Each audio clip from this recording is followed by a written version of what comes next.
एक तरफ भारतीय जनता पार्टी अपनी सत्ता को बरकरार रखने के लिए जमीन पर मजबूत करने में जुटी है, तो दूसरी तरफ दोस्तों समाजवादी पार्टी बीजेपी को चुनौती देने के लिए अपनी रणनीति तैयार कर रही है। बहुजन समाज पार्टी भी अपने पुराने वाले राजनीतिक आधार को वापस हासिल करने की कोशिश में है, लेकिन इस बार यूपी की चुनावी तस्वीर में एक और धुरंधर खिलाड़ी की एंट्री हो गई है और वो खिलाड़ी अपनी मौजूदगी पहले से कहीं ज्यादा मजबूती के साथ दर्ज कराने की तैयारी में है और वो कोई और नहीं बल्कि असदुद्दीन ओवैसी की पार्टी एआईएमआईएम है।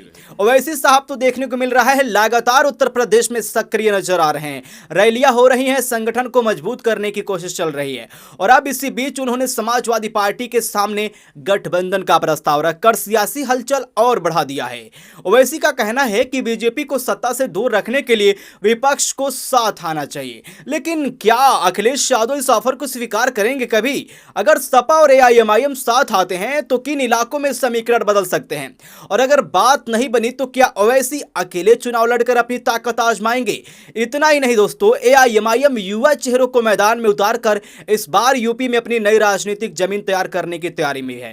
तो आखिर ओवैसी का पूरा प्लान क्या है और 2027 में उनकी मौजूदगी किसके लिए चुनौती बन सकती है? आइए आगे पूरी तस्वीर समझते हैं। दरअसल उत्तर प्रदेश में चुनावी गतिविधियां जैसे जैसे बढ़ रही हैं वैसे वैसे राजनीतिक दल अपने अपने सामाजिक और क्षेत्रीय समीकरण को मजबूत करने में लगे हैं।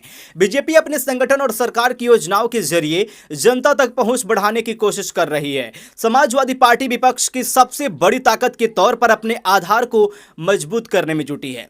वहीं मायावती की बीएसपी भी पहले आपने देखा होगा कि एक्टिव ज्यादा नहीं थी, वह भी अपने वोट बैंक को फिर से सक्रिय करने की कोशिश कर रही है। इस बीच आईएमआईएम ने भी संकेत दे दिया है कि वह 2027 की लड़ाई को हल्के में लेने के मूड में नहीं है भैया। असदुद्दीन ओवैसी की नजर उत्तर प्रदेश पर पहले से ही थी। उनकी पार्टी पिछले विधानसभा चुनाव में भी मैदान में उतरी थी, लेकिन वह उम्मीद के मुताबिक चुनावी सफलता हासिल नहीं कर पाई थी।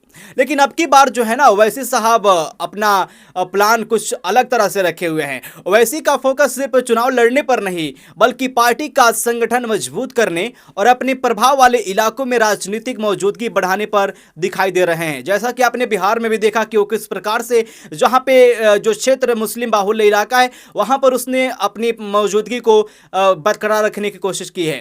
इस बीच ओवैसी ने समाजवादी पार्टी के साथ मिलकर चुनाव लड़ने की बात फिर से कही है। उनका तर्क है कि अगर विपक्ष का मकसद बीजेपी को सत्ता से बाहर रखना है तो चुनाव के काफी पहले बातचीत शुरू होनी चाहिए ताकि आगे रणनीति पर सहमति बनाई जा सके। यानी ओवैसी ने सपा के सामने बातचीत का रास्ता खुला रखा है, लेकिन सियासत में गठबंधन की बात करना और वास्तव में गठबंधन कर लेना दोनों अलग अलग चीजें हैं। अगर समाजवादी पार्टी और एआईएमआईएम साथ आती हैं तो सबसे पहले सीटों का सवाल उठेगा। किस इलाके में किस पार्टी का उम्मीदवार होगा, किन सीटों पर किसका गठबंधन ज्यादा मजबूत है और किस उम्मीदवार के पक्ष में वोट ट्रांसफर हो पाएंगे, इन सबका हिसाब लगाना पड़ेगा। इसके अलावा अखिलेश यादव को यह भी देखना होगा कि एआईएमआईएम को अगर साथ लेने से जहां फायदा हो सकता है वहीं दूसरे सामाजिक समूहों के बीच इसका क्या राजनीतिक संदेश जाएगा और क्या कहीं नुकसान तो नहीं होगा। दूसरी तरफ ओवैसी के लिए भी यह आसान रास्ता नहीं है। अगर सपा गठबंधन के लिए तैयार नहीं होती तो एआईएमआईएम को अपने दम पर चुनाव लड़ना पड़ सकता है। ऐसे में पार्टी को यह तय करना होगा कि वह पूरे प्रदेश में उम्मीदवार उतारे या फिर कुछ खास सीटों पर अपना पूरा जोर लगाए। यहीं पर एआईएमआईएम की युवा उम्मीदवारों वाली रणनीति महत्वपूर्ण हो जाती है। पार्टी अगर नए चेहरों को टिकट देती है तो उसका उद्देश्य सिर्फ चुनाव लड़ना नहीं बल्कि लंबे समय के लिए संगठन खड़ा करना भी हो सकता है। युवा उम्मीदवार स्थानीय स्तर पर लोगों के बीच जाकर पार्टी के लिए नई पहचान बनाने की कोशिश कर सकते हैं। हालांकि यहां एक बड़ा अंतर समझना जरूरी है दोस्तों, किसी नेता की रैली में बड़ी भीड़ दिखाई देना और उस भीड़ का चुनाव के दिन वोट में बदलना दोनों एक जैसी बात नहीं होती है। और आप अगर देखते होंगे तो यह बात आपको समझ में जरूर आती होगी। ओवैसी के सामने सबसे बड़ी चुनौती यही होगी कि उनकी राजनीतिक लोकप्रियता और रैलियों की मौजूदगी को वह कितने वास्तविक वोटों में बदल पाते हैं, क्योंकि उत्तर प्रदेश का चुनाव बेहद जटिल सामाजिक और क्षेत्रीय समीकरणों पर चलता है। कई सीटों पर मुकाबला इतना करीबी होता है कि कुछ हजार वोटों का अंतर नतीजा बदल सकता है। ऐसे में अगर एआईएमआईएम कुछ खास सीटों पर मजबूत उम्मीदवार उतारती है तो उसका प्रभाव सीधे तौर पर उस सीट के चुनावी गणित पर दिखाई दे सकता है।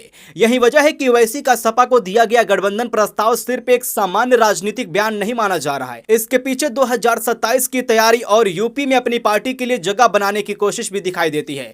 अब सबसे ज्यादा नजर अखिलेश यादव के रुख पर है।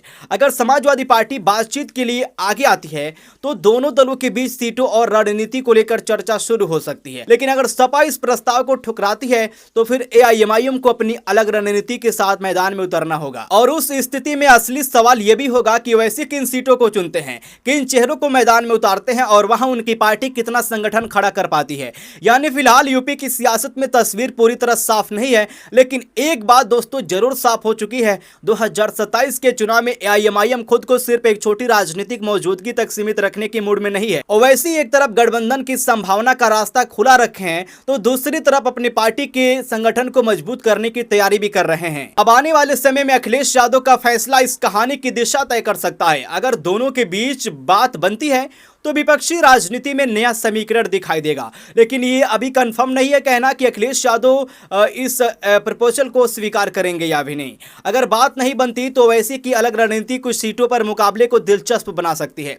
अब दोस्तों सबसे बड़ा सवाल यही है कि अगर अखिलेश यादव ओवैसी के इस ऑफर को स्वीकार भी कर लेते हैं तो 2027 के चुनाव में इसका सबसे बड़ा असर कहां देखने को मिलेगा। क्या सपा और एआईएमआईएम के साथ आने से बीजेपी के सामने विपक्ष की चुनौती और मजबूत हो सकती है? वैसे आपको क्या लगता है कमेंट में जरूर बताइएगा और हमारा अगला वीडियो देखने के लिए हमारे चैनल को सब्सक्राइब कर लीजिएगा।